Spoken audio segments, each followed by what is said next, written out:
Today, we are looking for the first time Yes. at the 2024 rules. I have never read the 2024 rules. I haven't even read reviews of the 2024 rules or summaries of them. I have never played it. Whispers of it has come to me at the table, but I barely even know the 5e rule. No, that's not true. I've been playing 5e for a long time and I've never seen 2024, so I'm excited to check it out and see I hesitate to use the word better, but to just see how it will make the game different. So not many. I should say the community of D&D is very split with 2024. Yeah. It seems like half of them want to stick with 2014, the other half are moving forward. Logan and I, we like 2024. You guys have hardly touched it. I'm undecided. I don't have an opinion yet because I haven't even read it. I'm scared of it. If we can sway you, that's my personal goal. Is I want you to be intrigued by this edition. I'm open to being swayed. Looking at the art so far. The art for the I bought the books not because I'm necessarily excited for the new rules. I bought the books for the art and I was not disappointed, honestly. I always like Goliath more than I like a human, so There's still stones with twisty sigils on them. So the subclasses have art. Every single subclass has an art. Yeah. Dang, so that's cool. And obviously the full page art for the classes. The full page art for the classes is interesting. All right. Okay, well today we're talking about Barbarian. We're gonna get a little carried away. There's so much good art. Once we get into the BDSM bard, we're a little out of our league. But we're gonna start with Barbarian. And compare and contrast the Barbarian build. Sure. Yeah. Yeah. So I guess where do we? You pitch us on what's different. I guess. You tell us what's different, and we'll tell us how you feel about it. Let's start with level 1. Okay, so the first big change is Rage now lasts up to 10 minutes instead of, I believe it was 1 minute before. Yep. Okay. And can be extended by forcing a saving throw or by spending a bonus action, in addition to extending it by making an attack roll to deal damage. Right. The damage bonus also now works with any strength-based attack rather than only melee weapon attacks, meaning that it now works with thrown weapons. So essentially, it's just easier to extend a rage throughout the course of a battle. Okay, yeah, and the way that it is in 5e is you have to deal damage like every turn, right, to keep it? Correct, or take damage. Or take it. And I guess... or just attack. To clarify with here, it is fairly similar in that the rage... Actually, so it doesn't last 10 minutes normally. It can last up to 10 minutes. But you have to extend it each turn. Yeah. So it only lasts till the end of your next turn unless you make an attack, force the enemy to make a saving throw, or take a bonus action to extend it. Yeah. Right. So, yeah, so there is no minimum. Or I should say the minimum is like 1 round if you don't continue. A lot of 2024 is this way where it's trying to be written in a clearer way, but sometimes escapes itself in sounding more complicated than it is. It's basically the same rules, because 2014, you rage, it lasts for a minute unless you don't take an attack. I think it's something like it's... Right, or take damage. And so this is the same thing, but it's wording the triggers differently, so it's... it's a little bit clearer. I don't understand why... I have no beef with this. I guess my question is... But I think actually saying that it can last up to 10 minutes is, I think, almost more...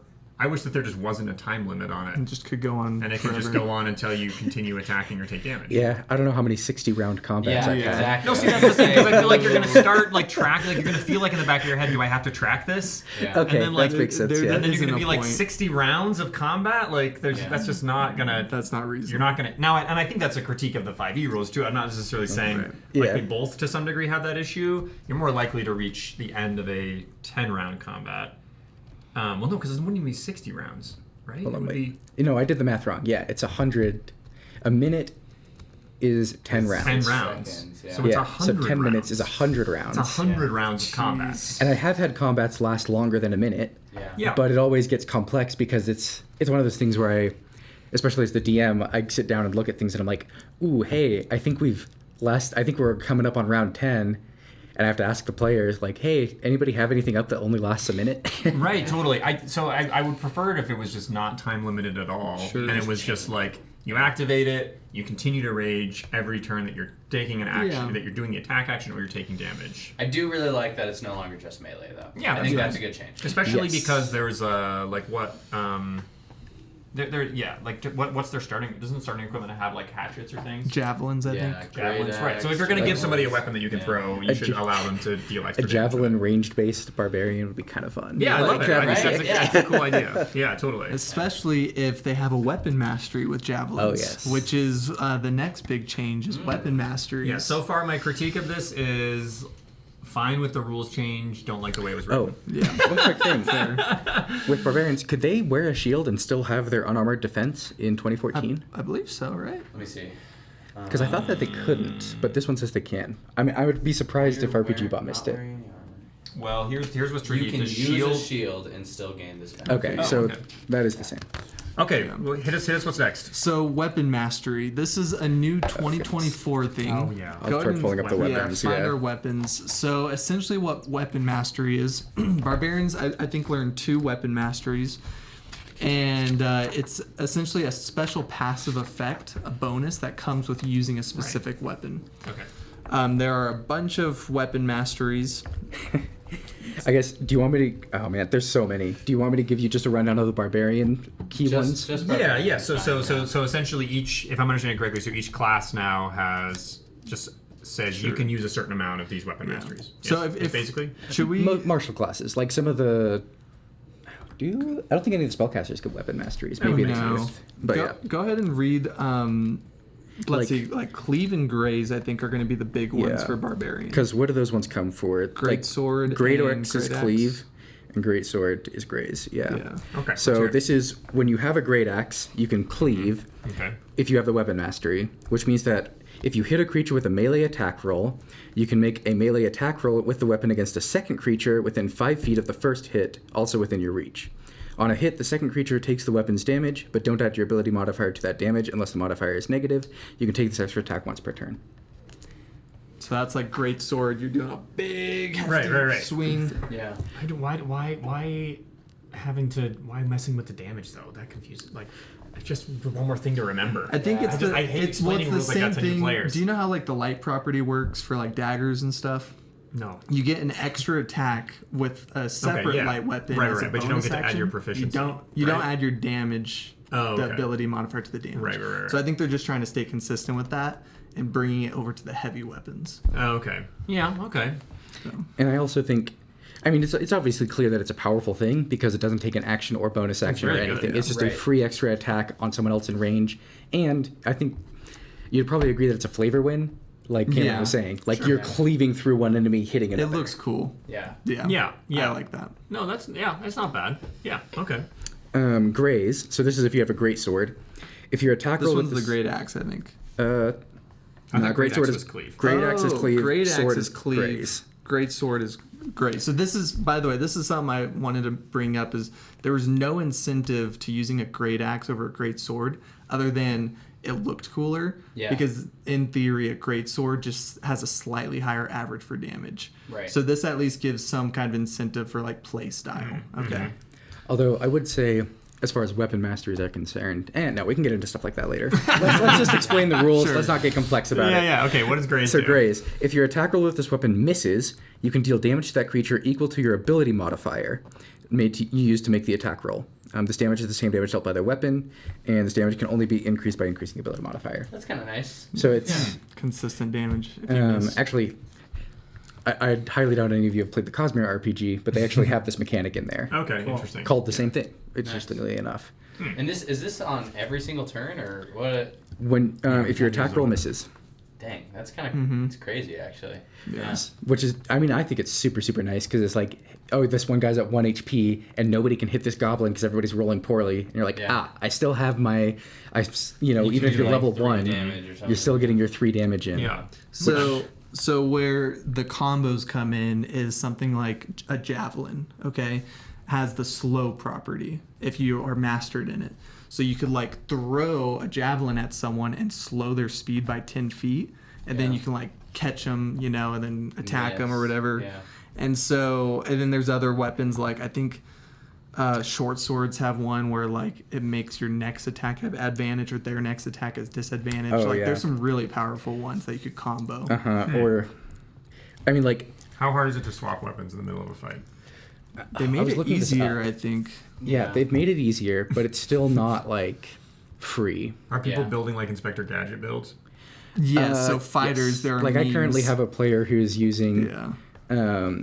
a short sword and a scimitar. The short sword to get advantage on basically all their attacks, and then scimitar has nick, which if you make the extra attack with the light property extra attack, this is one. I'd actually am curious to hear how you all think of this wording. So it's when you make an extra attack This is of the the light light property, Yeah. you can make it as part of the attack action instead of as a bonus action. You can make this extra action attack only once per turn. So that's Worded essentially so poorly. it frees Yes, up it is. it frees up the bonus action for rogues. I'm assuming you still But- don't add your ability modifier to the damage. What's crazy about it though Okay. is do you have to have your bonus action available to do this? Because it's when you make the extra Oh. attack of the light property. So weird. Like this is one of the I- most I- poorly I worded would things say, I've ever seen. I would say Super no, rough. probably, is my guess. Yeah, I don't like the wording. Yeah, I'm gonna say no. I feel like anyways, I'm very on the fence about the whole weapon mastery thing in general as a concept. Like even like There's 'cause things I a like part of about me, it there's and a things part I of, don't. yeah, there's a part of me that's like, well, this is cool. I like being able to like cleave through people. I like being able to like graze people and stuff, I guess. But like, yeah, I don't know. I also, in my opinion, I love having a reason to pick between them as opposed to just looking at the damage die. That I like. I like having a reason for these things. But I Same. really dislike the fact that I'm pretty sure people are going to spend a ton of time picking these things initially, and then they're going to end up doing Finding the same whatever thing works every best. single or they're time. gonna swap mid-combat, which also sometimes could feel cool to me, but could also feel slightly Yeah, memey yeah. to be like Like every turn, if they're like you I'm said, like short Inspector sword, Gadget. yeah, scimitar, to short sword, like, and then you're like, well, I'm not dual wielding them. I'm just drawing my new sword every turn. I'm a little bit like, I think okay, sure. it just gives them a little, like martial classes, a little bit more flexibility. It's like the same with spellcasters. Every spellcaster over time discovers like, I'm always going to have these spells prepared because Right. these are the best ones in my opinion. But the thing is, they're not always the best, in the same way that a great sword is now not always better than a great axe, because if you Right. miss the attack, then you're like, wow, I wish I had a great axe instead. Right, yeah. What's interesting is my critique of it is that it makes martial classes more like spellcasters. Which Yeah. I wouldn't say that's a critique necessarily. It just it gives them more options, you know, because it was so one dimensional before. It's Sure. true. I just think I think it's a little bit unnecessarily complicated. So here's where, as a DM, I dislike it. Yeah. Is I have when you have like 4 to 5 players in the party and they all have weapon masteries, suddenly I'm like trying to play as my boss fight, right? And all my players are like, he has disadvantage on his next attack. He's slowed right now. He's Yeah, this, he's that, and I'm just like, where are my weapon masteries? Like I want to do this to you guys. This is brutal. Or it's just stuff that, like, for me, starts to potentially gunk up the works. Like, I don't know. Like, like I guess we're getting into like larger territory of maybe my issues with the D20 system in general. But it's just like, because I agree. Like, I don't know. I can see what they're trying to solve here. Yeah. I can see what they're trying to solve, which is like, I'm a barbarian. I want to be in combat. I want to deal a bunch of damage. I want it to feel good. So then you give me a thing like graze. And then essentially what you're saying is like, you can never miss. Yeah. You can have very good hits and you can have minor hits, but you can Yeah, never sure. miss, right? Right. And in some ways, there's something nice to that, because you think to yourself, now I don't have that disappointing feeling of having two or three turns in a row where I roll bad Yeah. d20s. On the other hand, though, I think it doesn't actually solve the problem of the potential fatigue of a martial class just using the same action again and again and again. Yeah. Right. Whereas I think if It they only took makes it more complicated and doing the same thing. if they took Yeah. a step further back, see, I like the thing I wish that they would solve, like when you're, especially when you're sitting down with brand new players at the table, the thing that's always happening is that players like, I want to jump behind the dragon and like grab onto his head and like stab the dagger up underneath his Yeah. jaw. That's just not possible Because that in maybe D&D. will make it so that he can't blow fire or something. Right. Right. Like they start describing things where I'm like, that's an awesome idea as a martial class.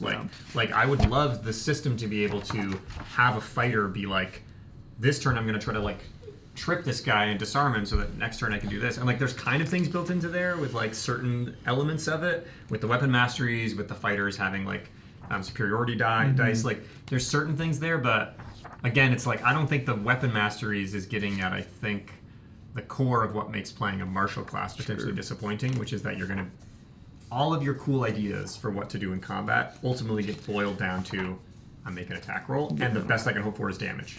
Which you is can't not true you can't for hope you can't hope for another result. You That's can't valid. hope for you're going to stun they them, kept disarm it them, very paralyze by them. the rules, numbers, and that's all it does. Right. Which again is what D&D is. It's combat. Right, system. like So this I is understand almost a why. larger Yeah, critique of yeah. just the D20 system in Sure. general of like Yeah. shoot for a CR. If you get the CR, you deal damage because ultimately that's until they break free from that, I think martial classes are always going to have that issue. So I don't know. Like for me, it's a little bit like apples and I think once we get to like the barbarian subclasses, I think Yeah, let's keep where they've going. solved Let's a lot keep of this going. is in the classes as opposed to the martial. So I did want to just mention as well, drawing and stowing weapons. You can now, this is a change, you can now draw or stow one weapon as part of an attack during the attack action. So the meme is that fighters are using like 7 different weapon masteries, like pulling weapons out, and, like taking. Well, like, I think that's what they want. I think Yeah. probably they went into this saying, "Hey, we don't love that you have a dagger and it stays in your belt all the time, and we want you to use a dagger sometimes," which I agree with. I like the idea of somebody having a bunch of stuff in their backpack, but I think that if there's not a way for it to make a narrative difference, then I think ultimately you're just going to get people that find the combos of how to chain them together to make their D20 and damage roll the most effective, as opposed to thinking of like more a narrative context of like, well, I'm sneaking up on this person, so I should use a dagger. Yeah. You know what I mean? Because it's going to be more sneaky or something. I don't know. Instead of, I'm sneaking up on this person, but I still get advantage with my great axe. Yes, exactly. They definitely didn't see this one coming. right, totally. All right. Okay, what's next? Moving on to the next. Just like a giant Super club. Like, Yeah, well, Goliath rogues are now viable. All right, level 2 reckless attack. This is a small change, but the wording now works so that the advantage works until the start of your next turn instead of the end of your turn. So opportunity attacks still trigger with reckless. Also, the wording makes it so that you can use any strength-based attacks, so ranged attacks as well, for your reckless. or melee. Yeah, or that's cool. I like that. if I remember right, fine. it used to not work. It had to be a melee weapon attack, but now it can work with punching. I think it's melee weapon attack rolls using strength. Yeah. But now it is No, you just can do. It's just any attack roll using strength. Yeah. Okay, great. Cool. Yeah, that's great. fine. Yeah. So Then, yeah, no sense I to like, being I more like complicated. not limiting things to melee. yeah. So we then also have a level 3 ability, Primal Knowledge. Did you guys have Primal Knowledge? We have Primal Path. Oh, that's the subclass. That's the right. subclass Yeah. thing. So at level 3, we also get a Primal Knowledge ability. I think, did this come in with Tasha's? I don't know. Because, but- like, is Tasha's the one that... Is Tasha's or Xanathar's the one that, like... reach off added screen. some abilities, yeah. I'll look and see if there's an optional one from here. Yeah, so it gives you an extra skill proficiency, and when you rage, you can use some skills as a strength check instead of their regular ability score. Give me a What? good example of. Like you could use like history, So- but to your strength. So some of these options, this is just when you acrobatics, rage? it's acrobatics, intimidation, perception, Okay. stealth, and survival. Yeah. Those 5 you can use. Not stealth or survival. Why stealth, survival, and what's the other one? There was another one that was perception. Perception. Intimidation is awesome. That's great. Yeah. Athletics and Intimidation, I think, should be great a strength choice. skill. Yeah. Well, I think it actually, should just be a strength skill. Yeah. I think It is in, I it think is it in should be able to Tasha's. cheese. Okay. It's from Choose, yeah. Tasha's. It's worded differently here, of course. So Yeah. it's a pattern. Because here, I think it's worded in a way that makes it a lot more sense, which is when you reach 3rd level and again at 10th level, you gain proficiency in one skill of your choice from the lists available in Barbarians at 1st level. So it's like, I guess it is slightly you just gain an different. additional proficiency. Yeah, you gain additional proficiency from your Barbarian skills, which I think is actually Wait, cool. I thought it's just when you're in rage. It is so. This one's way different. Well, you get a new skill regardless that you're proficient in, but on top of that, when you rage, you can use Then you strength use your for all of strength this stuff. That's So you awful. I turn hate into that. Rambo for a period of time, and you're just like really good. I at hate everything. that. I'm really into it for athletics and intimidation. But I you think already that's get great. advantage on athletics checks because it's a strength-based check. I'm okay with you having it. I'm even fine. more, yeah. Wait, I'm confused though, because athletics already uses strength, right? No, it's acrobatics, intimidation, Acrobatics. perception, stealth, and survival. Yeah, but I mean, we already talked about how acrobatics and athletics They're almost the same. are almost yeah. the same. They're not, but I mean, okay, but like, I think yeah, they're- it just they're- bothers me because it's just rounding off the edges. of their like weaknesses. Yes. Yeah, Like, it's just so- saying, like, we want a barbarian when they're super reckless and enraged to also be very perceptive. And I'm like, don't you see how those things don't go I together? think Like, that's what when they're you trying play to a do- barbarian, you know that you're not going to be perceptive or acrobatic. Like, if a barbarian was like, I'm going to try to do this fancy somersault roll or something, I'm like, you might be bad at that. You know what you'd be better at? Using athletics. Yeah. And just jumping really far or something. So I think they're trying to once again add complexity to the rage ability. They do this at 7th level also. They add a new ability where you can move half of your movement speed when you rage. So you gain an additional, Like as your bonus, part as of your a bonus action, you take as part of the bonus action you take When to you enter rage. rage. You can move up to half your speed. That's cool. So they're just adding stuff. So it's like that. It's while like- it's you're like a bull rush raging, situation. there's more stuff to like keep track of, and you have I more have no options. issues with making rage more More powerful. Yeah. I have issues with saying when you're raging, we're actually can going to take look at away the more downsides things, of raging. Because the think- downsides of raging is that you have to play recklessly. The way that I see it, and this is throughout a lot of the classes and a lot of the rules, is that there are a lot, like in 2014, there are some classes that are far more flexible inherently. Like I've talked about bards. One of my things Yeah. with bards is that bards can kind of do everything better than most other classes can Sure. with more flexibility. Yeah. And 2024, to answer that question, instead of nerfing bards, buffed everybody else up to them. Yeah. Yeah. But And you also so- like you need to nerf because like I also but like a bard is never going to be better than a barbarian in combat or better than a wizard at spellcasting or I mean rarely. It depends on the agree. bard build. Sure. But most of the time. And yes, there are always going to be people who min-max and stuff, but 90% of the time, if somebody's a normal D&D player, they're not going That's to be true. min-maxing a bard.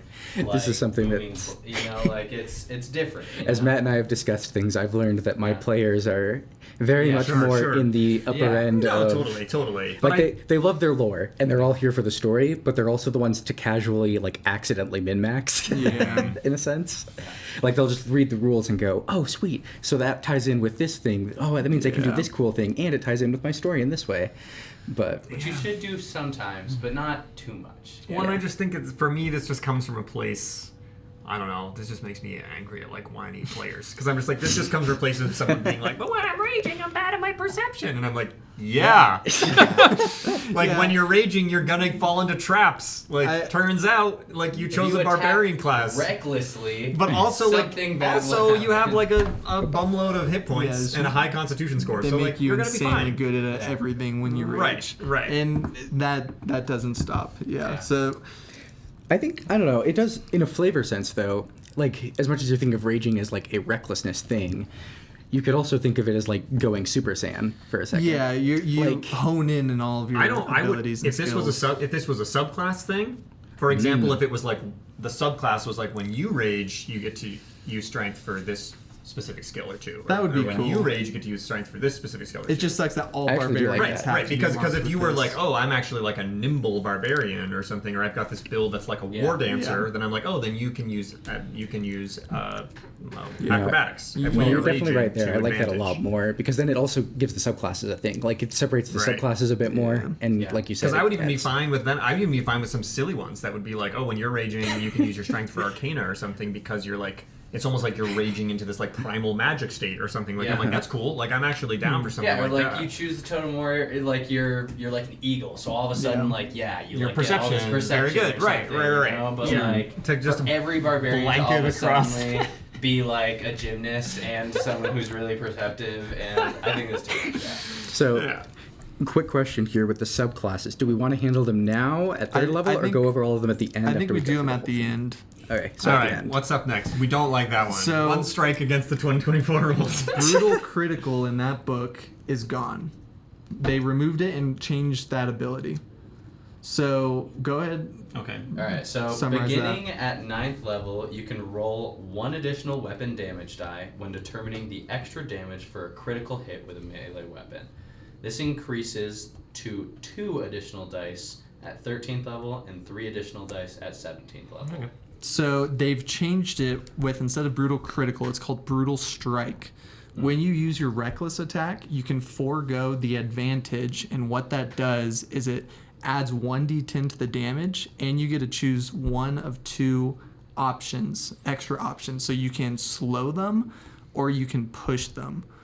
Do you have the exact? So the push, if you do the forceful blow, the target's pushed 15 feet straight away from you. You can then move up to half your movement speed straight toward the target without provoking opportunity cool. attacks, which like is that. kind of sick. That's cool. And it like lets you isolate someone from a group too. Like you could knock the major out of a group of people and then rush up to them without getting attacked by I them. think going to what you were talking about before, where like, oh, I try to stab him in the throat. Yeah. Right? Right. It's like, okay, now I have the option Yeah, to that's not fair. just be dealing damage. And I can do a little bit more on the battlefield. Yeah, go ahead. Sorry, I was just to add on to that. The biggest thing with this then is that it only happens at 9th level. Yeah. Oh, it's at 9th level. This is at level 9. And it is a little bit complicated still. Yeah, but that's the thing. Martial But it's okay, classes yeah. need that They complexity. do, yeah. And the other one's easier. It just flows for 15 feet. Reduces movement speed by 15 feet till the start of your next turn. Yeah. Yeah. Okay. You can Yeah. slash him in the leg and be like, and Yeah. it slows them. You know? Yeah. Okay. Yeah. I don't hate that. Yeah. And I I guess- think any ability based solely around criticals is always a little tricky, just because it Yeah. ends up happening quite rarely. But I mean, Yeah. the old school D&D in me likes that. I mean, this rule is written to pair with the half orcs race Yeah. because half orcs crit on 19s and 20s. Yeah. Yeah. And they can also like so there's a thing here where they're like, if you wanted to do that, you could crit more, and then when you crit more, Well, you're gonna deal more damage. I But again, remember like, that's very old school of me to be like, half orcs should be barbarians. Part of that is that way because half orcs don't exist in this one. There are no halves. Yeah. There's no half elves or half orcs or anything in Right. 24. Right. Oh yeah, I was also just to double check. I don't hate that though. Because we skipped 4, 5, and 7. 4 is the same. 5, I'm assuming it's just stuff you get it for. Yeah, Yeah. I think that stuff hasn't extra changed. attack, and then the fast movement still Yeah, there. still and there. then feral instinct, where you have advantage on initiative. Yeah. Yeah. Still there. And then we I'm talked good with about that. instinctive pounce, which is a part of the bonus action. Right. You move up to half your speed. That's all stuff that Oh, okay. barbarians Yeah. are. That's cool. I aren't like that. complaining Yeah, no, about. I'm okay. I'm okay wanted with to this make sure. critical. I'm okay with this critical strike thing. I think it's a little weird that it hits at level 9. It doesn't seem like a level 9 ability to me, but Yeah. Do And you think I, it should come earlier? potentially. Yeah. I think it'd be cooler if it came earlier, but like got more powerful. Like maybe at first it's Right. only, I guess, Maybe you kind of only 10 do feet's kind of the slow, lowest yeah. you do, but Right, still. right. Yeah, no, it's cool though. Yeah, I like being able to like ping an enemy out of the group Yeah. and like, charge them. That's cool. How Yeah. long do the effects last for I that? think it's just till the end of their turn. Till that the next start of your next turn, or till the start of your next turn is the slow. I see. Interesting. Okay. But you also still get the extra 1d10 of damage, which Yeah. is Which is very good. Yeah. So they get 2 more options for this. It's called Improved Brutal Strike.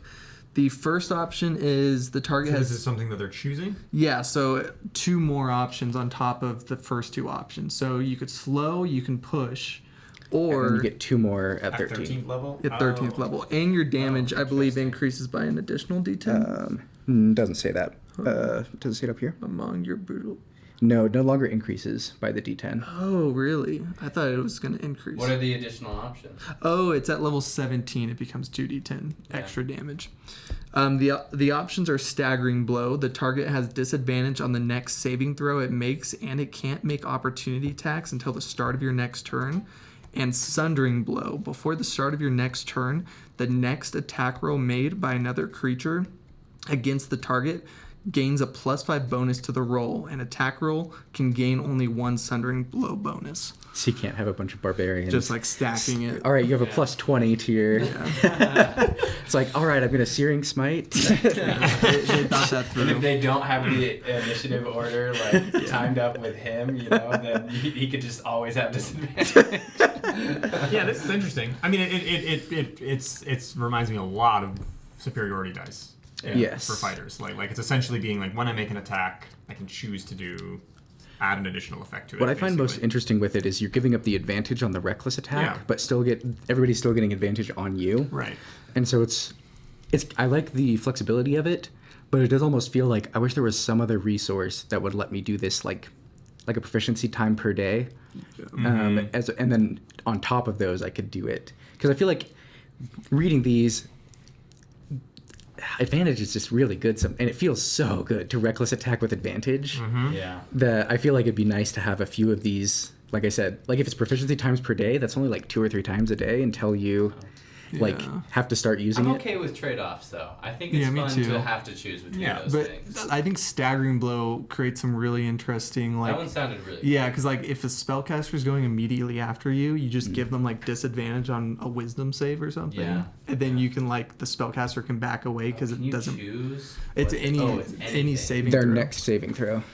Yeah. There's an overall, I don't know. This is like a much bigger critique than D&D probably has the tools to solve. Sure. But there's just like an overall, like for example, like when you're a spellcaster, like I can see what they're trying to solve here, because like when you're a spellcaster, you're like, I've got these spells and I can imagine myself casting them within a narrative you know, it's like, oh, there's ice that's coming out of my fingers, or like there's a fire thing that I throw, or there's like a magical shield that appears around me, or like, and so whenever those pop up into combat, I'm like, great, I can see this, I can imagine it happening, right?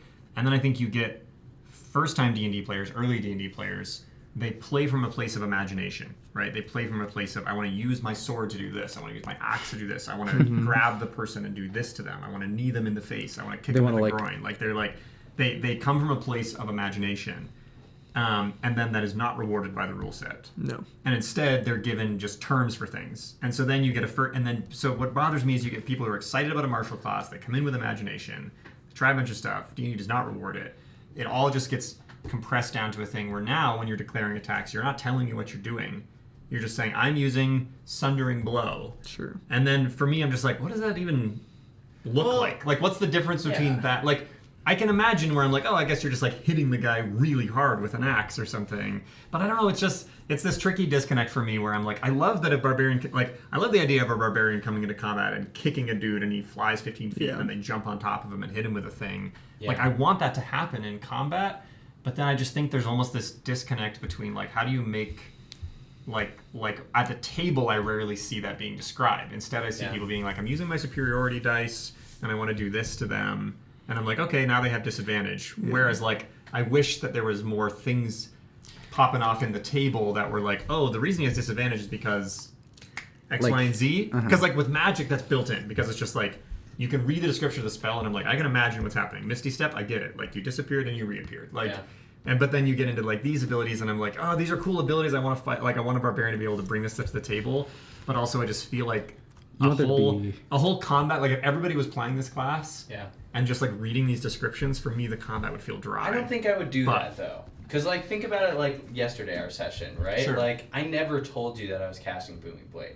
I just said like when I was slicing, that's cool. My blade was like crackling with electricity, right? And you could do the same thing with this. And yes, it limits it limits the things that you're trying to do with your imagination. Still, I understand that that's a big issue with D&D, but you can say to someone, "I'm going to slash at their legs," and like.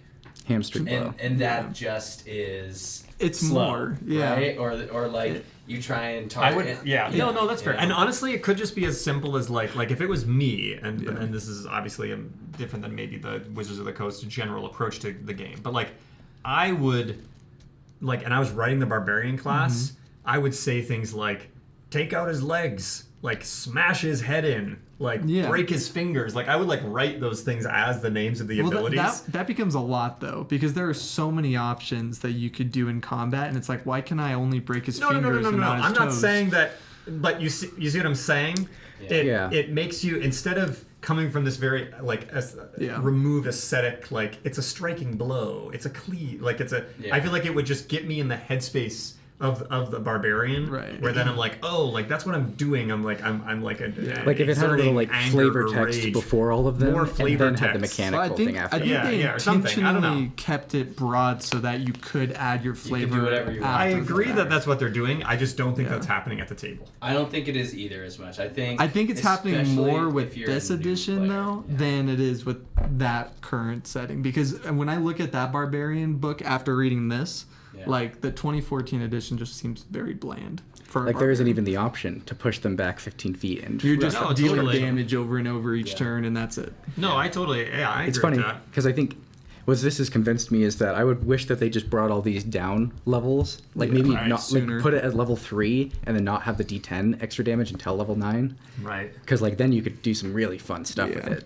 Right. I Yeah, totally. think I disagree with that, honestly. And this is weird because I love martial classes like Barbarian specifically for new players. Yeah. Like Yeah, if fair. I have new, and I play consistently with new players and people who just aren't like they're not playing this every week, you know? Yeah. And even people who like, I play with them once a month and they forget what they do half the time. Mm-hmm. And like, honestly, like one of the best things about 5e to me is like, I can say, start playing D&D with me, play a Barbarian. Yeah. And then they play, they love it, they figure out the rules. There's still enough for them to have fun and like do crazy things, especially with subclasses, but they don't have to like look at this and be like, and then I staggering blow, you know, and like that does this, and like, because when a new player like has all those options, like D&D becomes even more daunting. But when an experienced player like has all those options and it's something that's built in flavor, like with a spell, I think it makes the most sense. But I know why they did this, like you guys said. Barbarians are much simpler than other, and like that for someone who loves a barbarian and loves D&D like a ton, like that's tough. So I think keeping them at later levels still maybe allows you to have some of that simplicity to these players. There's also a really nice feeling where like you've been playing the game for a long time and suddenly you hit a level and it just adds so much complexity, and it's like this feels fresh again. Exactly. At level 9 and 13 I feel like that kind of happens. Right. And if they just moved the damage abilities later on and gave us those cooler like utility based abilities sooner, then it's like I don't know, like I wouldn't be excited to level up because it's just like, so I get more damage and I get more damage and I get more damage. Well, like, what changes? Right. You know? So I like the story, Cameron. The story progresses. Sure. Every time you sit down and play the game, there's a new storyline. And barbarians are still boring, and wizards are still. What are you talking about? Being cool. What are you talking about? I think D&D you're a wizard fanboy. I think you like spellcasters too much. But listen, I love spellcasters. I like spellcasters. But I just think in general, there's a move in D&D, and I just am curious to see how far they can take it, which is just to give people more crap to do. More crap to do. The edition is guilty of that. There's so much more. And I just think I think for me, I'm like, well, why are we playing the game? Are you playing the game to level up your character? Or to tell a story. Or are you playing the game to tell a story? That's valid. Because if you're playing a game to tell a story, everybody could have identical stats. And you could still have a great time at the table. Theoretically. I mean, now there's going to be always, like, identical stats is a reach, because you want people to feel like, I'm a little better at this than this person. Like, we talked about Betrayal at the House on the Hill earlier. That's a game that has very similar, like, the stat variation is not the reason you pick the characters. Like, sure, there's stat variation between them, but, like, you have tons of fun in that game, and you don't need to do anything with the stats, really. Right. Which is where the most fun happens in these games. Like, I don't know, like when I'm thinking about the most fun that I'm having as a martial class fighter, it's not when I like push somebody back 15 feet and they're slowed, and then like something. It's like, it's almost always like in the final killing blow that I get to describe that has nothing to do with the rule. And that's where I would rather like simplify the classes, give more freedom in combat for the DM to be like, when a player tries to attempt to do something, make the role very challenging, but then you are free to reward it. And you know, like if somebody's like, I want to run up to this guy and rip out his like voice box, then I'm just like, that's going to require an athletics check of a 25 plus. Yeah. And if they do it successfully, he's insta-killed. See, I don't do that. What I do is if they deal enough damage, then you as the DM can describe like, you rip out his voice box. Sure. But if they don't do enough damage, then maybe they start ripping it out and the guy like pushes them off. Sure. And but it's gonna be at least be a way to like mix up like, oh, I can use maybe a different skill that I haven't used and I'm in a combat encounter, or maybe if I'm clever enough about the way I approach this, as opposed to pitch me your great idea and then say, awesome, I've heard your great idea. Make a great axe attack. And then it's just like, if the great axe attack is good enough, I guess your good idea happens. I don't know. That's where, for me at least, I'd rather simplify classes, add in more expansiveness into the world, and like fall back a little bit more on the creativity of the DM and the players. But And I think- that's just maybe a personal. And this is play something, style. like I said, like themed throughout the book. I can tell that they read a lot of Reddit. Yeah. Because there are a Yeah. lot of things, and I think part of why the wording is weird in some places is because someone was talking about some niche case Yeah. that they found online and is Sure. trying to like It word feels a bit around it. reactionary. Yeah.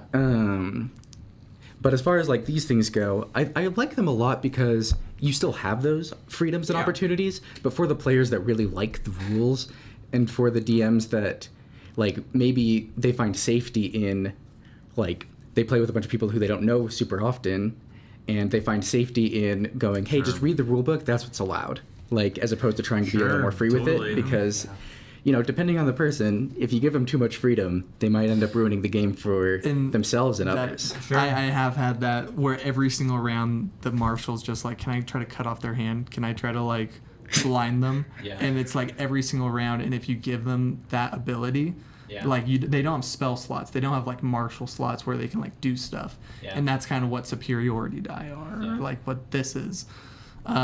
So yeah, I think that's why you really have to keep that stuff in check when you like allow players to get creative with that stuff, unless it's like by the rules ability. Though I do, sorry, I was just No, gonna go say, ahead. I will say, you've convinced me that I probably should pull up the little chart that says like DC 5 for easy, like the or very easy, like the DC things, and use that in combat more often to be like, oh, you want to try to do this? Hey, an attack might not be the way to do it, but maybe this kind of a check could be. Because I do also just think difficulty. Like I think there's good ideas from players where you're like, wow, that's actually really smart, and that seems like that would work. Then there's ideas from players where you're just like, this is a dumb idea that breaks the rules of physics, and also it's not going to work. And if somebody wants to do it, then just be like, Roll a 30. this is an extremely challenging DC, and also it has punishing consequences. If they fail it, then this person gets a free attack on them. If they fail it, then now they fall over and now they're prone or they drop their blade or something. And if Like, you I make just them think- like sacrifice an attack in order to do it, I think that's more than fair. Right. Because I just think, I don't know, like I have so much sympathy for the team behind like writing these books, right? It's because it's like ultimately, There's no- I mean, it's similar to my issues with Warhammer, right? Which is just like any game that starts becoming, hey, this game is maybe more often now being played by strangers who are playing together, or being played by people who are trying to create the best possible character. And the more the game goes into that territory, then the more you are going to have to be like, we have to give everybody lots of options. We have to make everything very specific. We have to make everything balanced, right? And then it's like, ultimately, I just think for that, if you take that too far, it starts to eventually carve the edges off of it, where it's like, oh, the reason why this was like fun to begin with is because we were all cackling and laughing over something that goes horribly wrong, or a fun like role-playing moment, or like we're all, you know, enjoying a game together as friends. And then like, because I just think I get slight fatigue sometimes as a DM of like knowing that what my players are doing most is like flipping through the rule book and looking for their little ability that's going to give them that, because at a certain point, like enough of that is going on, and I'm a little bit just like, okay guys, like let's just like refocus on the fact that you're like a bunch of people in a room in this world having an experience, as opposed to like if I could Losing just sight of the and I game. feel that way about spellcasters too. I mean, it's just like at the end of the day, it's part of the reason again why I actually do like wizard over like a sorcerer or a warlock. It's just because of the simplicity of it. Like I find myself averse to things like sorcery points and like the Eldritch invocations. because it's just this type of thing of someone thinking really gamey about how their player shows up, as opposed to just being like, I've got a book and it's got 10 spells in it, and like I'll just try to cast one and see what happens. You know what I mean? Yeah. Anyways, I know we're losing the plot here, and now we're just getting into my feelings about D&D in But I see the general. value It's of a good both of rant, your though. guys' sides. Yeah. And 2024 seems to be gamifying D&D much more than do we want to go into the subclasses really quick? We have one more ability, which is the Okay. 20th level. It changed. Oh, yeah. So it still raises your strength and con by 4 each. What is it called this time? Is it still Primal Champion. Yep. But it now sets your max to 25 instead of 24, so that you can use your epic boon to raise your strength or con to 21 and then add 4 to it. So okay. very Sure. small change. Very small. Yeah. That's fine. Yeah, If I you're do- gonna have above 20 at any stat level, I'm like, whatever, go for it. I think that's like one of the only level 20 abilities where I'm like okay with it just being a straight stat bump, because I think it's so fun for Barbarian to just be like, I'm a god now. Yeah, totally. I can't miss. All on board, 100% on board with that. Well, Very and, fun. like +4 to con, like it's really fun. Yeah. Like you already tanky, and then you just get a ton more hit I've points. never experienced it at the table. You can go someone, to of someone having that ability. Should to do a bench a press contest with level a 21 storm shot. giant. I do love very strong. I do love people who have like strength 20 because you do get into these fun things. You're like, oh yeah, you can actually wield Somehow these weapons you that are can like rip massive. off the iron door. Yeah, exactly. It's You make very the fun. anime swords make sense. Yeah, totally. So we'll go through these subclasses kind of quick, but first is Path of the Berserker. Frenzy is now a damage bonus on hit once on each of your turns, and it doesn't give you exhaustion. Yeah, if your Relics attack while your rage is active, you deal extra damage to the first target you hit. I'm into that. You roll a number of d6s equal to your rage damage bonus and add them wow. together. So what if Equal to your rage damage bonus? So your rage damage bonus Oh, a is number of 2 D6s. all the way up to 9, where it becomes 3, where it that's becomes cool. 4 at 16. So it's like sneak attack. Yeah, you gave your barbarian sneak attack. Yeah, okay, Yeah, okay, essentially. sure, fine. Yeah, cool. I mean, anything that makes barbarians deal more damage, I'm okay with. You're like, I came here with barbarian to just come in and deal damage. Yeah. So Yeah. giving them more dice to roll and do You more should damage. have the skinny rogue right next to them, having sneak Yeah, attack because they're 100%. standing near. Yeah, wait till we and get to doing twice as much damage. rogue section. Oh, if the a rogue rogue is section. dealing more damage Rogues than are barbarians really- in combat, then I'm oh my out. goodness. I'm out. Are they even tankier or No, not oh, okay. The rogues. They have more options. We'll get there. We'll get there. They got Sneak the peek. barbarian Tune tree. in So that's however many frenzy. weeks that is. Like, And then Intimidating Presence now works as a bonus action, lasts up to a minute with repeated saves, once per day for free, then spend a rage to use it again. That's dope. Yeah, I think that's great. I think having fear. Fear is one of my favorite abilities to push out onto creatures. So I think that's fun. Barbarians should have it. Should have it more, So, yeah. Something I forgot to mention at level 15, so Intimidating Presence is 14, but at level 15, you are able to yeah. recover all of your rages once per day. Really? And so you just, like, it cycle lasts them? 10 minutes regardless of you dealing damage or not. Whoa. So it's kind of cool. So they start using rages At as like level a- 15? 15. So That's a good it time. becomes like Yeah. a currency that you're Yeah. spending Cool. to use abilities Yeah. and stuff. Cool. if you What go I love about it unconscious, is you'll now lose with the but- new rules, you could theoretically go into. I mean, I don't love this about it. I hate this about it, but it means that you could use your rage to be very stealthy and perceptive while you sleep. Like you could like show up to like a castle at you night. use your and be rage like, to be and then be like, it's like climb veins up all around these your things. eyes. as you And then find all of the secret things in a room. berserker. Yeah. You make a campfire real quick with Yeah, your exactly. survival Yeah, because check. you're got survival too. Start So tying yeah, that seems knots. a little weird, but it's fine. We'll move on. It's just like a Boy Scout essentially is what it is. Oh, I am curious. And What Boy Scouts, subclasses are in the 2014 basic? We've I've got 22, right? Berserker, we've got Totem Warrior. That's it. Yeah. That's it? Just those Yeah. two? Wow. So Okay, so they, all the other three are different. I think Well, Wildheart is Wildheart is Totem Warrior. it's a reskin. Yeah. I love Totem Warrior. So here's what very the cool. Totem Warrior level 3 is. Animal Speaker, you can cast Beast Sense and speak with animals as ritual spells. I love that. Yeah. Rage of the Wilds replaces Totem Spirit, can be changed every time you rage.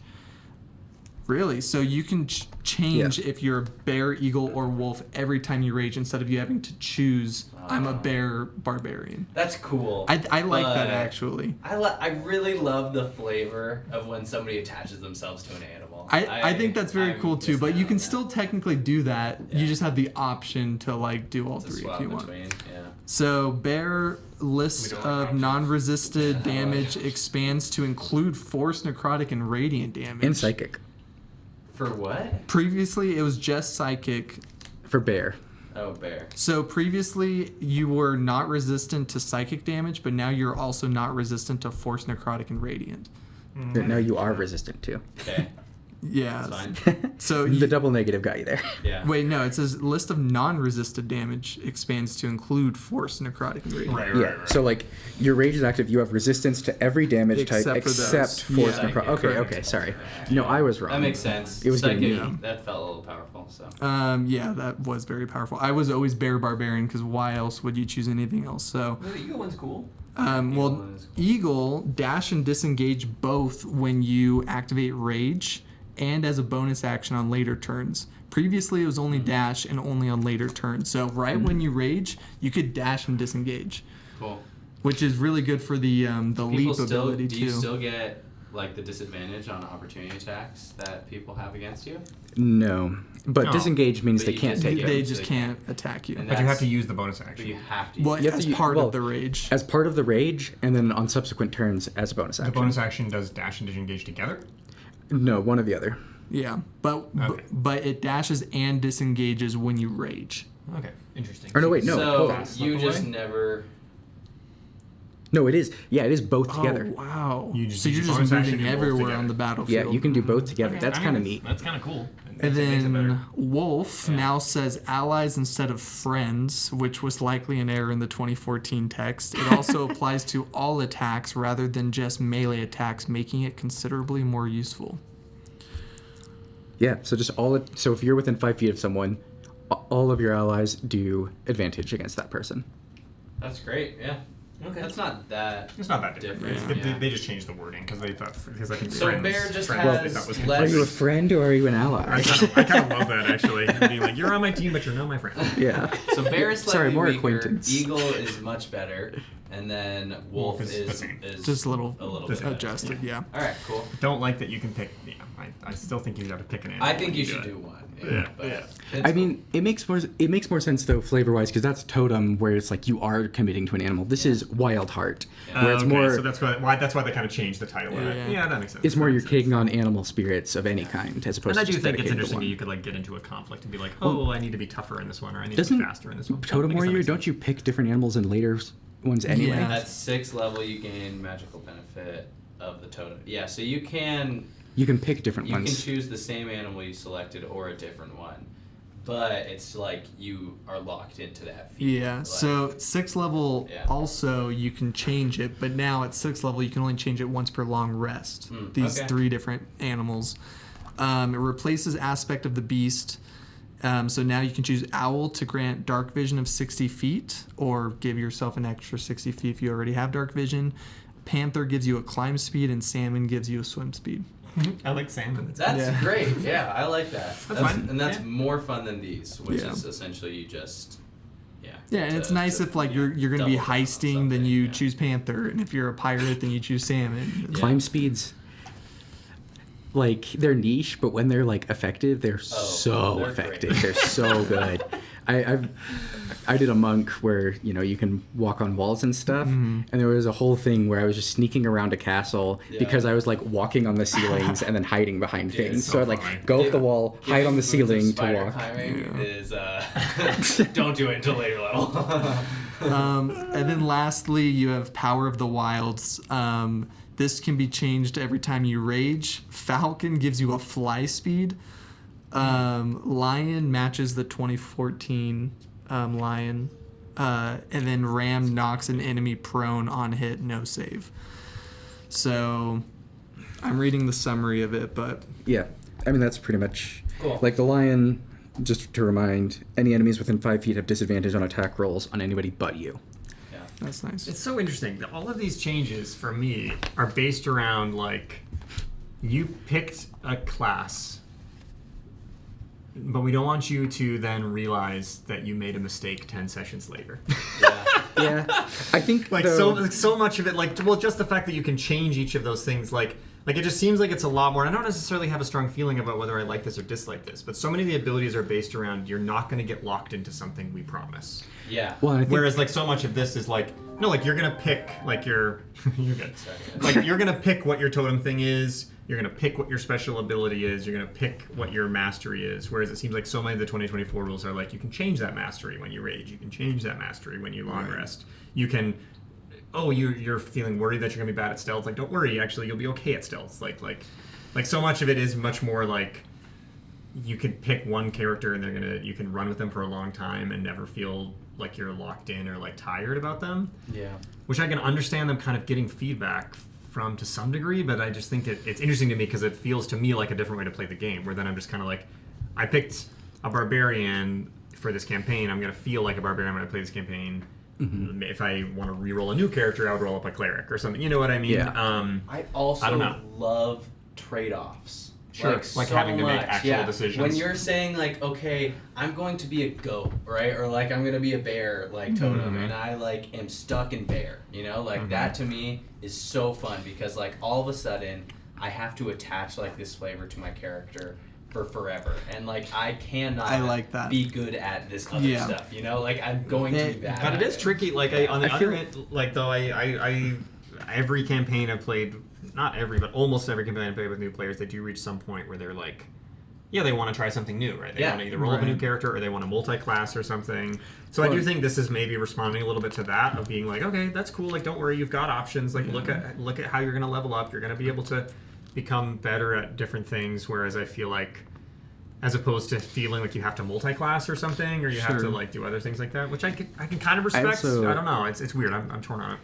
Like, a couple of things. One is I think you can still do I'm going to be bear all the time, and it just has a narrative reason instead. And maybe there's a climactic point where you choose something else as like to save someone, and maybe the narrative reason could be like, you know, your clan, like if you choose any other animal, like you're banished, or like some, like, you know, some other like taboo, or like you could put the narrative rules on it if you want. And I also think that's interesting. It comes to like the D&D system in general a little bit, in that I definitely follow, I think I don't even remember where it was, but I think it was Abria Iyengar and Brendan Lee Mulligan who were talking about this and discussing how they like D&D, the rules, as basically a physics engine. Like, they don't want it to interact with the narrative as much as possible. They want it to be like the physics engine behind it, and then have the narrative do the thing. Too, So like, to me, that's where like here it's like, yeah, you can, like, the physics engine says it's possible, so that means you can do it if you want. But the narrative thing means that you can still do the cool narrative thing without locking the engine down. Yeah, no, that's fair. It's interesting to me. I would just be curious to know. There's no way to objectively like measure player creativity at the table. You know what I mean? But I would just be curious of like, is this create? Is this helping people create more interest? Like, because like you pitching it as like, oh, I could do these things, but if I did it, it comes at some cost, or I normally don't, or like there's like that stuff's all super interesting to me. Where I'm like, oh yeah, I can see how you can't get that in the previous one, but then I'm like, how often is that done versus someone just being like, oh, okay, like I'll just do whichever one is going to be best for the encounter that I'm in. I don't know. And like you said, it's possible to make a game that is as fun to have a group of people who are like close friends. And like reasonable people who can like talk through issues. Versus a game that you can play with any stranger. Like this game is much better than 2015 at doing the latter for that.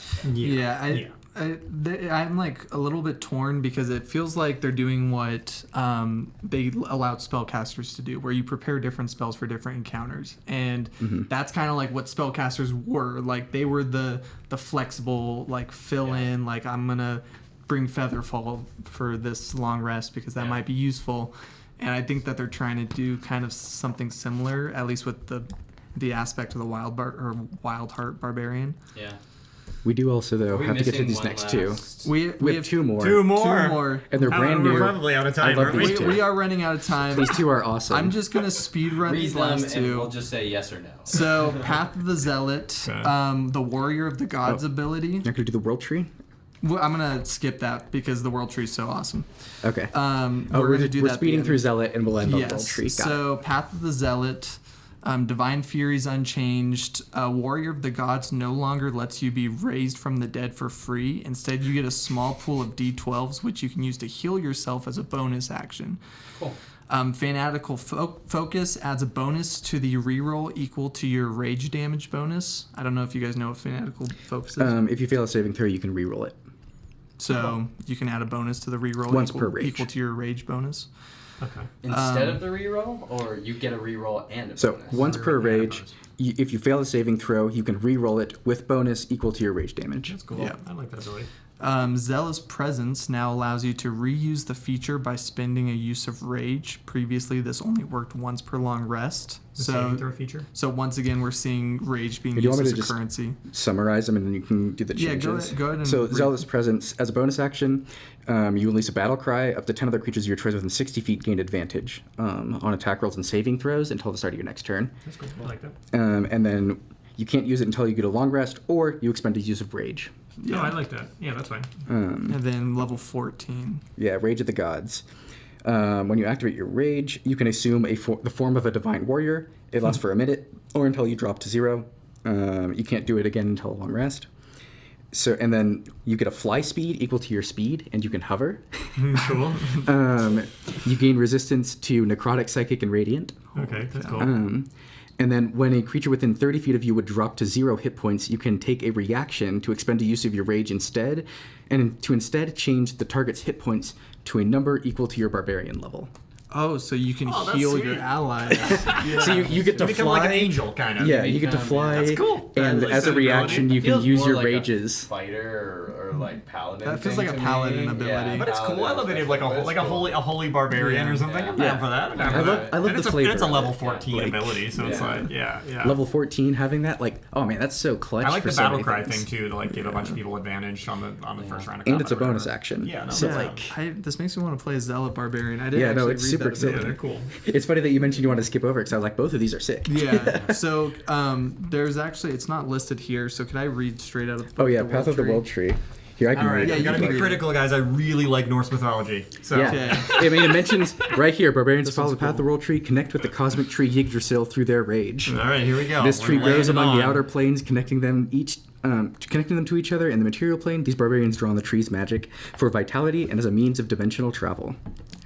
So, Okay. So we've got dimension hopping. I can see where this is potentially going. Let's hear it out. level 3, Vitality of the Tree. So your rage taps into the life force of the world tree, giving you the following benefits. When you activate your rage, you can gain a number of temporary hit points equal to your barbarian level. Okay. And at the start of each of your turns while your rage is active, you can choose another creature within 10 feet of yourself to gain temporary hit points. To determine the number of hit points, roll a number of d6s equal to your rage damage bonus, add them together. If any of those temp hit points remain when your rage ends, they vanish. I like 10 hit points abilities Yeah. a lot, actually. And that's every round with Rage, correct? Yeah, every cool. round of range you can give your I like allies, That. It reminds me of like Twilight Cleric Like- has a similar Yeah. ability Yeah. with their little aura thing. except for I think this is 2d6, which I think gives more than Twilight Cleric. Twilight it Cleric is does. 1d6 plus Cleric level, Yeah. which Or- means that once they start getting up to like level 10 or 12, Yeah, it starts yeah. becoming Yeah. crazy. Yeah, and this is, yeah. But how long is the range on that one again? Sorry. It's only, It's it's only within one 10 creature feet. within 10 feet, which is better. The Twilight Cleric one's Mimi because it's a 30-foot sphere and 30 it's foot, everybody. yeah. Yeah. So that one gets out of hand. But this one's better, I Tell think. you fireball 'em. But that's the thing I actually like about 10 hit points is it's like there's always this thing like you can't stack them. Yes. So like you can't kind of have people like give Like one. you can't have your Twilight Cleric and your Path of the World Tree Barbarian buffing up one person, stacking onto the Yeah. armor of so Agathis it's Warlock. this thing where you're like the party's really strong, but then as soon as a key player goes down, then I feel like suddenly you're like, oh darn it, Yeah. like now we're going fast. So I actually like 10 hit point abilities. Yeah. But yeah, so that's level 3. It's a lot of healing and stuff. That's cool. Level 6, Branches of the World Tree. When a creature you can see starts its turn within 30 feet of you, while your rage is active, you can take a reaction to summon spectral branches of the World Tree around it. The target must succeed on a strength saving throw, DC 8 plus your strength and proficiency, or be teleported to an unoccupied space shoot. you can see within 5 feet of yourself, or in the nearest unoccupied space you can see. After the target teleports, you can reduce its speed to 0 until the end of the current turn. So you see them, you world tree them, and teleport them to you, Yeah. and their speed is 0 That's dope, actually. as a reaction on the start of their You turn. can do this to That's a allies crazy also, reaction. can't you? And can they do can this- choose to fail the save, and you can choose to not reduce their speed Doesn't to it 0. say enemy or just a creature you It's can any see? creature. When a creature starts its turn within 30 feet, So if someone's like in a bad How often do you spot, get to you do can this? bring them to you. it's just a reaction. So once All per the round- time? It's You're a saving just- throw. You're just playing chess pieces, moving I characters don't around like that the it's all the battlefield. time.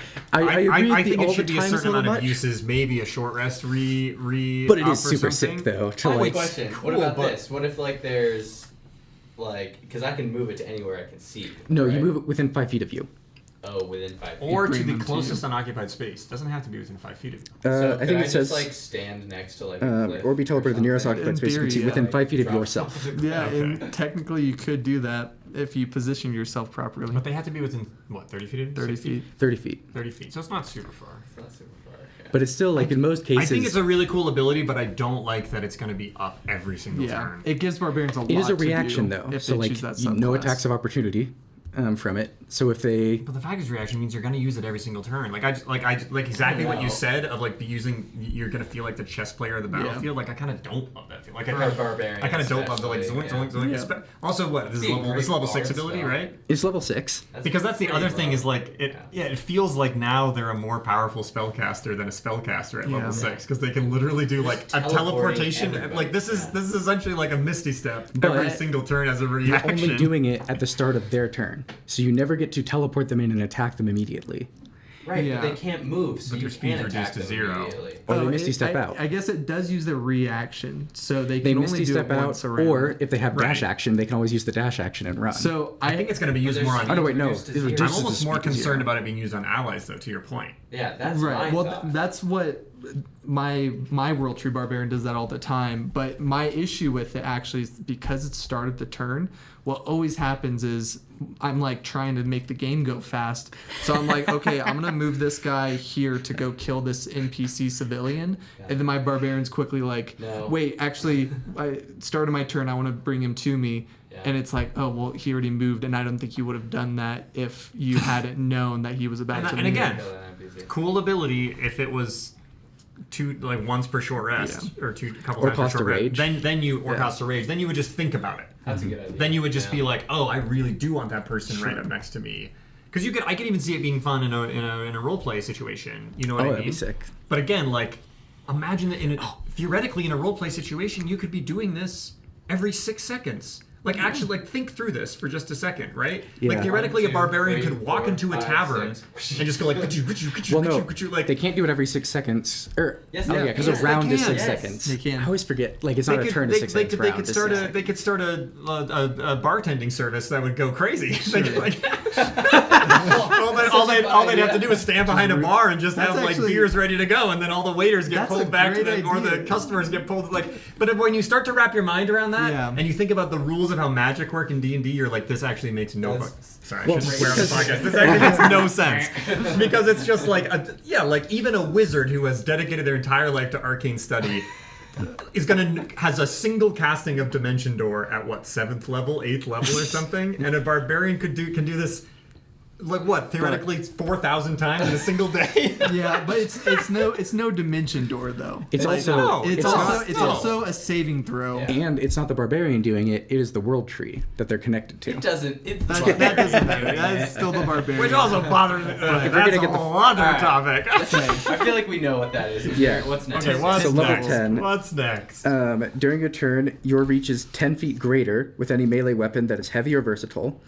As the tendrils How of did the this world ability tree. come after that other ability? This seems so much more like a 6th level Yeah, at a ability. level 10 versus level. I know.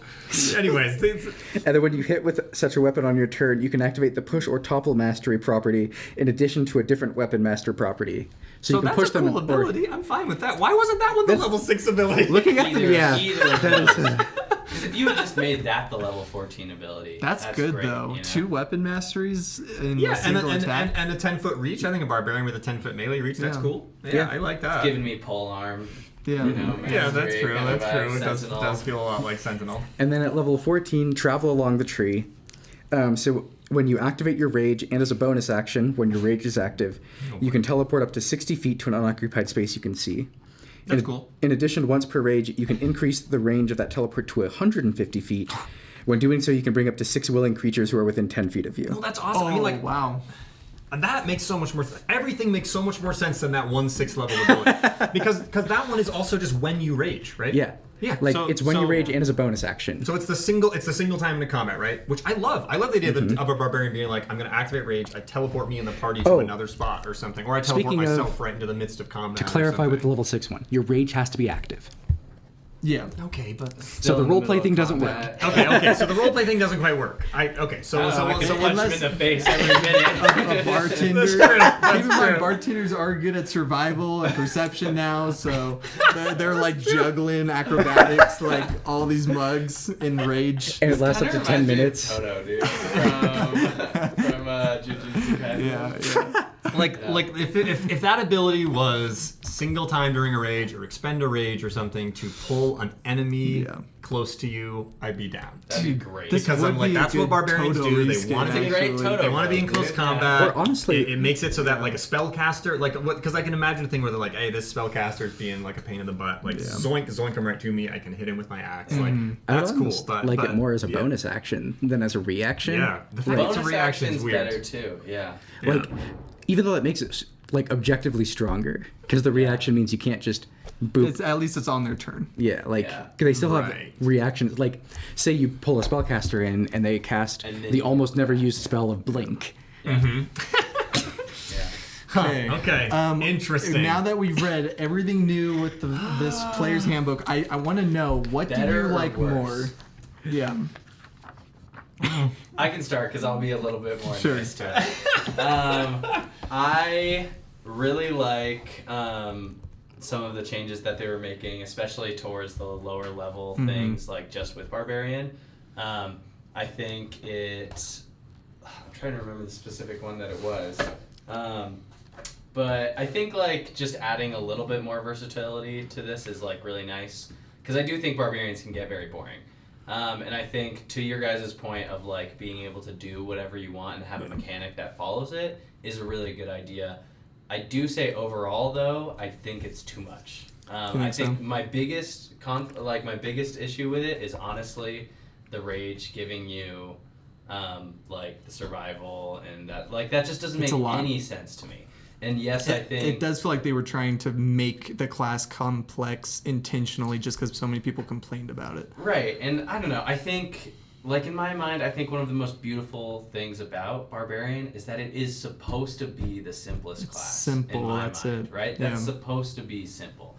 This is a complicated class now. Yeah. Like, very complicated. I mean, it can still be played simply. It can still be has played a lot simply. of things. I'm not saying Don't say it's complicated until we read the other ones. Yeah, if this one was complicated, then maybe the other ones are going to be even more. Well, it feels like they actually simplified some of the complex classes too. Interesting. But that's the thing. Like, I no longer feel like I can just show this to a new dungeon, like a new player, and be like, "It's easy. Look, it'll be fun." You know, I feel like as a new D&D player would read this and be like, this is not the game for me. Yeah. You know, like, but also as an experienced player, it does make me more inclined to play Barbarian now. Exactly. So, I feel like I would actually play Barbarian, and I haven't played Barbarian for a long time. Years. Yeah. No, this is actually...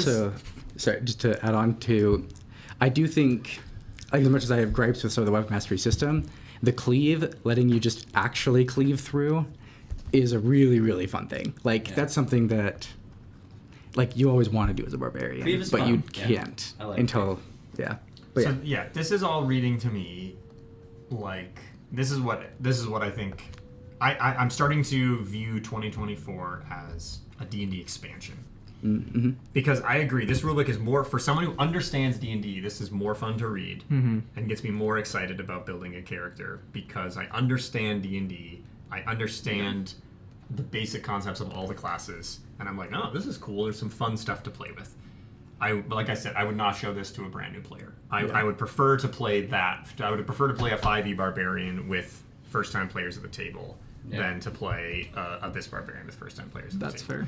It's reminding me a lot of our conversation around like Breath of the Wild, Tears of the Kingdom. Tears of the Kingdom. Right? Tears of the Kingdom is, I think, a worse game, but if you loved Breath of the Wild and you played it nonstop, you're desperate for more. Then you should play Tears of the Kingdom, and you'll have a great time, and you will be rewarded for your passion for Breath of the Wild. But if somebody sat down and said, "I've never played a Zelda game.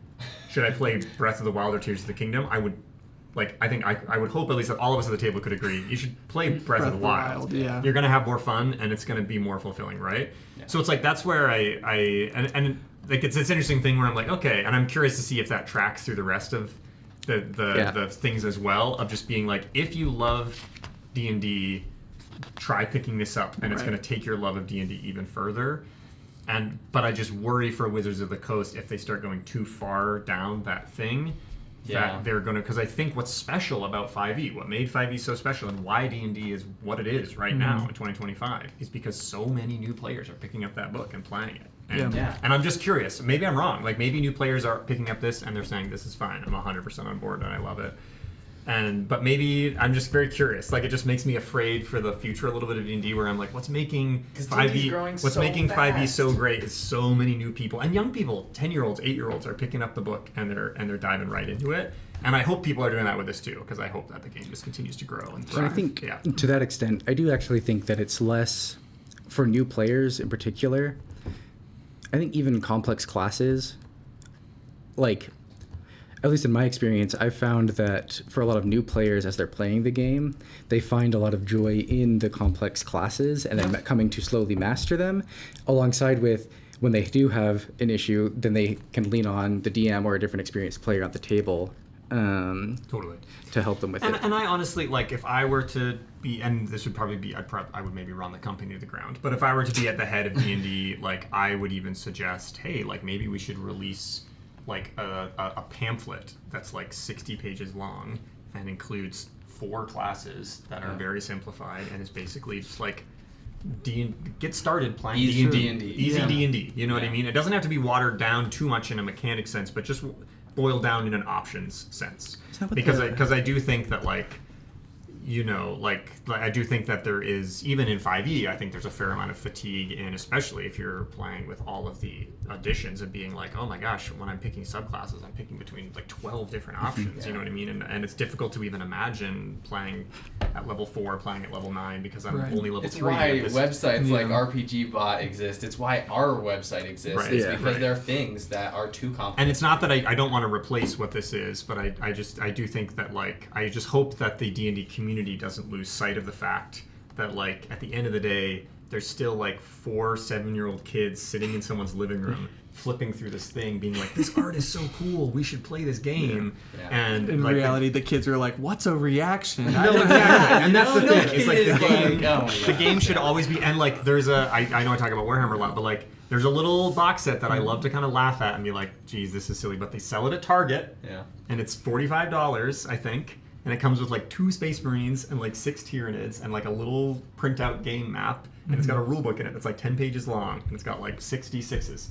Yeah. And but it is kind of Warhammer. Yeah. But you could literally, and the pieces pop together. You don't have to glue them, and you can set it up, and you could play like a 45-minute game Warhammer. And as much as an experienced Warhammer player, I look at that and I'm like, well, that's not really Warhammer. I'm like, I'm happy that thing exists, right? Yeah. Because then some 7-year-old kid can be in Target and can say like, this looks cool. That guy in armor looks awesome. And so I hope that like D&D continues to just like remember that, you know, there's going to be a lot of its players, because I was this kid that's never going to read that book. And that's just basically going to like look at the art and then be like, this looks fun, I want to try it with my friends. And I don't know, like maybe people are going to be able to do that with this just as easily. I can't sit here and say this book is against that idea, because it could be working fine. I mean, it's not like that book is that much less complex than this one. They're both still pretty complex. But it's interesting because, like, to me, I look at a lot of like podcasts and things that have come out, and a lot of the ones lately are like people who haven't played D&D before, but are leaning on like the DM and stuff to get knowledge. So like, for instance, Critical Role. If I'm not mistaken, campaign 1 was a lot of their first campaigns. Absolutely. And campaign 2 was a lot of their second campaigns ever playing D&D, and look where they got. Like, people think they know how to play D&D, but actually, I think like, what was it? I think there's a recent episode where like Sam is asking like some really basic question and goes, oh wait, that's how this has worked the entire time? Yeah, no, totally. And so I think, or like, for instance, I don't know if you ever heard of the podcast Dungeons and Daddies. Yes. Yeah. That one's fantastic. Yeah, it's great. And it plays so very differently than a lot of these other ones, because it's a lot more leaning on the rules of D&D. You almost could never even like interpret or like distill the rules of D&D by listening to them play. Like, you would almost never could figure out like what the rules as written are. Yeah. I got into D&D because of a podcast full of players that had never played with one DM that did know how, and let me tell you, I rewatched it recently. They had no idea what they were doing. Well, and you know, and there's a lot to be said for that. Like, again, when I was a kid playing D&D, there was not recordings of other people playing D&D, nor was there the internet, frankly, to look up the rules of how to play it. You know what I mean? Because like, and that's another thing, is maybe I'm just kind of missing the plot here, is like ultimately these books are now less of, oh, you have to sit down and read this book to understand how to play the game. No. And they're a little bit more like, well, people are on forums and stuff learning how to play the game online, and they're listening to podcasts and watching YouTube videos of people playing the game, and they kind of get it. And then they're basically just using this as a reference book of like, what are all the subclasses for Barbarian? You know what I mean? Right. So in that case, I'm like, yeah, maybe it's working perfectly. And maybe basically the internet has kind of filled in this kind of gap of like, what do I do when I want to sit down and play D&D for the first time? Or maybe like a platform like WorldSmith is filling in the gap of how to play D&D for the first time. But and especially I know of multiple like bigger Twitch streamers who are getting into D&D in various ways, like who like all they do is normally play video games or do their Twitch thing, but then they're like, oh yeah, by the way, we're getting together with these other Twitch streamers because one of them knows D&D and is now playing it. Yeah, which is awesome. I love that. I think most D&D players too are getting into the game because a friend is already into the game. Exactly. We're at the spreading like wildfire phase of this game, and I don't think we're getting as much of like new players picking it up off the shelf, like being like, what's D&D, hanging out at their local which game is why store. I think a player's handbook like this could work potentially, but I totally see where you guys are coming from. That's true, but at the end of the day, the number of people playing D&D is doubling every 2 years. That is so many. That's not new sustainable. People. Yeah, it's so many new people. Yeah. And for a lot of them. Someone should start a company helping them play. I know. Well, thanks for sticking with us through Berserk. We clearly have a lot of feelings about Barbarian. Oh, yeah. I don't even care that much about Barbarians, man. Wait till we get to like rogues and wizards. This is going to be crazy. 2-hour podcast. I am excited for Bard next time. Oh, I do Oh, have is that the feelings next about one? bards. Okay. Yeah. Definitely comment if you want to see more of this, because we have a lot to go through. So. This is so much. Yeah. Thanks for sticking with us. Take care.